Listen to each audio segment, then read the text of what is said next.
आज हम लोग जो इस विषय पे बात करने वाले हैं वो खरमास के बारे में है। खरमास यानी मलमास। तो आइए चलिए जानते हैं इस बारे में। जय श्री राम, जय हनुमान। दोस्तों, मैं स्वाति आप सभी का स्वागत करती हूँ आपके अपने यूट्यूब चैनल पे। तो दोस्तों, मलमास 16 दिसंबर शनिवार से यानी कि कल से शुरू हो चुका है। इसकी जो समाप्ति है वो 15 जनवरी 2024 को समाप्त होगी। शुक्ल पक्ष के चतुर्थी के दिन सोमवार पर रहा, तो उस दिन ये समाप्त हो रही है। तो दोस्तों, जैसा कि आप जानते हो, हिंदू धर्म के अनुसार कोई भी कार्य शुभ मुहूर्त में किया जाता है, ऐसी हमारी धार्मिक मान्यता है। और इस समय सूर्य की जो धीमी चाल है उसका भी ध्यान रखा जाता है।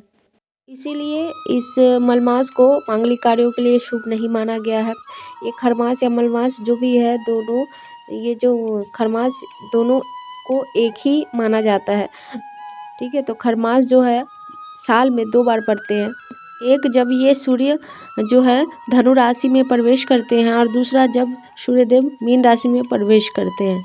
ये दोनों राशि गुरु बृहस्पति की हैं और जब तक ये भगवान सूर्यदेव इन राशियों में रहते हैं तब तक मलमास रहता है। इसीलिए हमारे सनातन धर्म में ये मान्यता है कि इसी टाइम जो है कोई भी मांगलिक कार्य नहीं किया जाता है, वो शुभ नहीं होता है।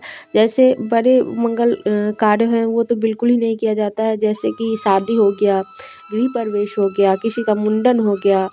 इस तरह की कोई भी मन्नतें हैं जो आपकी पूरी हो रही है तो उस वक्त नहीं उतारनी चाहिए, क्योंकि कहा जाता है कि सूर्य की गति इस वक्त बहुत ही धीमी हो जाती है। क्योंकि इसके पीछे भी एक कहानी है, क्योंकि जो उनके घोड़े हैं वो थक जाते हैं चलते चलते। अब सूर्यदेव तो चलायमान है, वो तो रुकेंगे नहीं। तो एक दिन जब उनके घोड़े बहुत ही थक जाते हैं तो वो देखते हैं कि पास ही एक सरोवर रहता है, मतलब एक नदी रहती है। तो उन्होंने अपने घोड़ों को निकाल देते हैं और पानी पीने के लिए और आराम करने के लिए। और वहाँ पे उन्हें 2 मतलब गधे मिलते हैं और गधों को खर भी कहा जाता है। इसीलिए इस वक्त को खरमास कहा जाता है। इसी कारण उनकी जो गति है सूर्यदेव की वो स्लो हो गई, धीमी पड़ गई। तो यही कहानी है इसके पीछे की और यही लॉजिक है। वक्त जैसे भूमि पूजन है, कोई घर निर्माण करना, या फिर अगर आप कोई व्रत करने जा रहे हो, मतलब व्रत नया करके उठा रहे हो, तो ये सब भी नहीं करने चाहिए। इस वक्त विवाह, मुंडन इन सब कार्यों को भी ना करें तो बहुत अच्छा है। और खरमास एक ऐसा वक्त है जो दान पुण्य का बहुत ही फल देता है। इस वक्त दान करने का विशेष महत्व है। तो कोई भी अगर आपके पास गरीब व्यक्ति है तो आप उन्हें दान कर सकते हो। और इस वक्त आप सूर्यदेव को भी जल चढ़ाने का बहुत ही विशेष महत्व है। अगर इस वक्त आप सूर्यदेव को 1 महीने तक नियमित रूप से जल चढ़ाते हैं तो सूर्यदेव की जो कृपा है वो आपको ज़रूर प्राप्त होती है।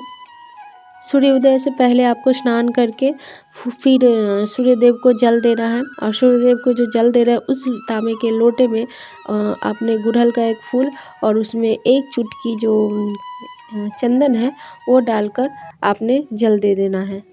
दोस्तों, इस अवधि में गौ की सेवा, मतलब गौ माता, गाय माता को भी आप सेवा कर सकते हो और इसका भी विशेष फल है।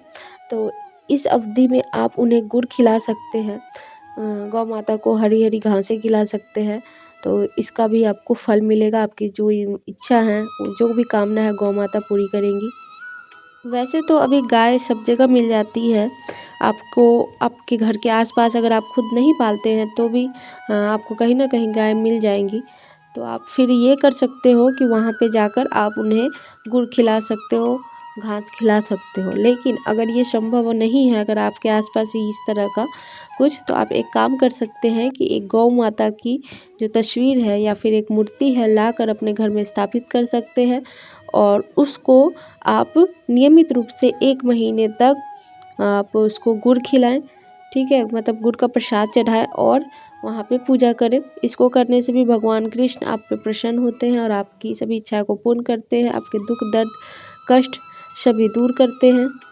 और जैसा कि मैंने आपको बताया, एक बार फिर बता देती हूँ कि जैसे तिलक है, छेका है और इंगेजमेंट है, शादी है, ठीक है, यहाँ तक कि अगर आप कोई शादी का तिथि तय करने जाते हो तो वो भी इस टाइम नहीं करना चाहिए।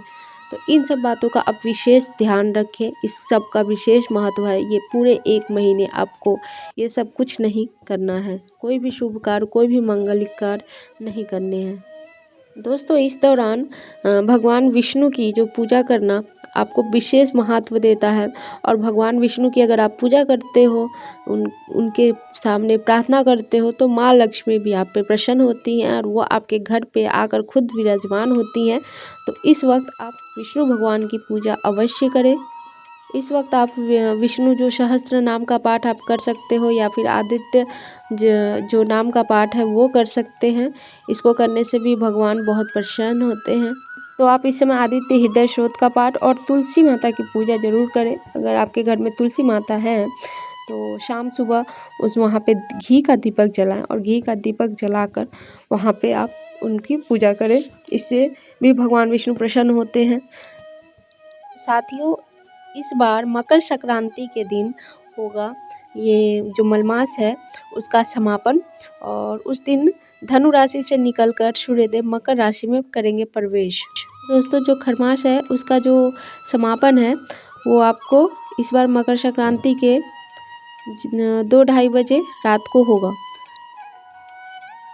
तो इस दिन के बाद से जो भी मांगलिक कार्य हैं उसके बाद आप कर सकते हो, क्योंकि जो इसके बाद जो सूर्यदेव हैं वो उत्तर दिशा की ओर उस वक्त से सूर्यदेव जो हैं उत्तर दिशा की ओर मतलब उदय होने लगते हैं। इसीलिए कहा जाता है कि सूर्यदेव अब उत्तरायण हो गए हैं।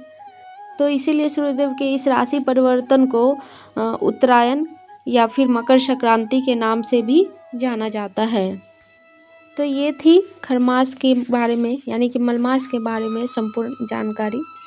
आशा करती हूँ कि इस वीडियो को देखकर सुनकर आपको अच्छा लगा होगा।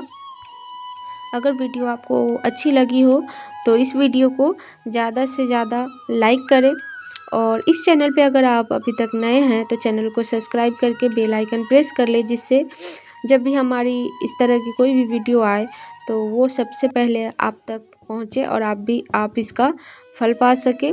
और इस वीडियो को ज़्यादा से ज़्यादा शेयर करें आपके दोस्त में और आपके घर वालों में, जिससे कि उन तक भी इसका लाभ मिल सके और उन्हें ये खरमास के दौरान क्या क्या करना है और क्या नहीं करना है इसकी जानकारी उन्हें प्राप्त हो सके। इसी के साथ आप सभी का मतलब सहृदय बहुत बहुत धन्यवाद, नमस्कार।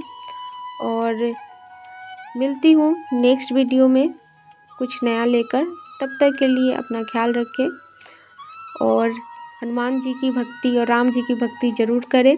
जय श्री राम, जय हनुमान।